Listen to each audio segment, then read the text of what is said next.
We have our elementary students. Last year, our teachers created the Manchester Academic Standards and began working on writing curriculum for them. This year, we have a new elementary math curriculum being rolled out across the district. What can families expect to see from this program? I think I'll address the families with that. I think what families really ought to look forward to is an increase in the working towards the academic standards that we developed 2 years ago and finished last summer. This past year, our math curriculum writing team has really worked hard at developing a pacing guide. And what that is the alignment of the standards we want students to know and be able to master by the end of a particular unit, not necessarily the end of a particular month. So what we're trying to do is tailor how students are learning and to the best of their ability in terms of the speed at which they're learning. And what I mean by that is one classroom may be working through a unit much more quickly than another classroom in another school.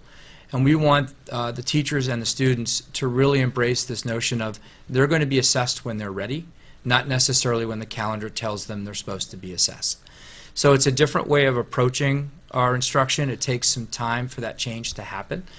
There's a tremendous amount of differentiation in terms of instruction, personal instruction in the classroom, and that all ties into the development of these pacing guides.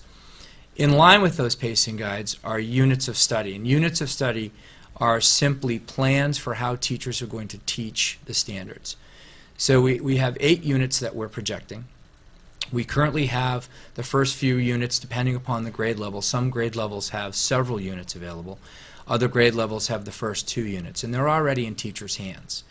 Within those units are links and ways of access to all of the resources and the materials that the teachers are going to need in order for students to be able to access the curriculum. So they'll be using not only online resources that have already been vetted for rigor, but they're also going to be using textbooks, some Basel textbooks, Envision's Math, My Math from McGraw-Hill, all of which have already been aligned and crosswalked with the standards in the Manchester School District. So if you have a student at Webster who might be following the My Math program, as opposed to a student at Bakersfield who's following Envisions, what will happen is they'll still be learning the same standards.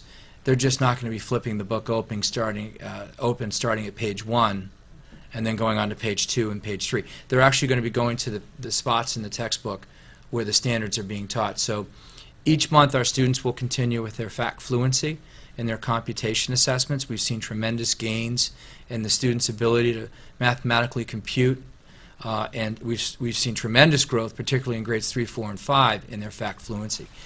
We want to maintain that. And then when the students are ready for the unit assessment, they'll sit for it, we'll score it, and then we'll look at the data across all 14 schools. And that'll give us a better picture of how our math, not only how our math program is evolving, but how well our students are doing in the classroom, so that we can go back in and we can do the interventions that are necessary. So it's a really exciting time for our preschool through 5 math curriculum. We're working on our reading and writing curriculum as well. That's been worked on all summer. And we also have our middle school ELA and math curriculum that is rolling out in terms of their units of study, and pacing guides for the math program are already available to teachers. Well, thank you very much, Dr. Livingston and Mr. Ryan. It sounds like we have a lot to look forward to.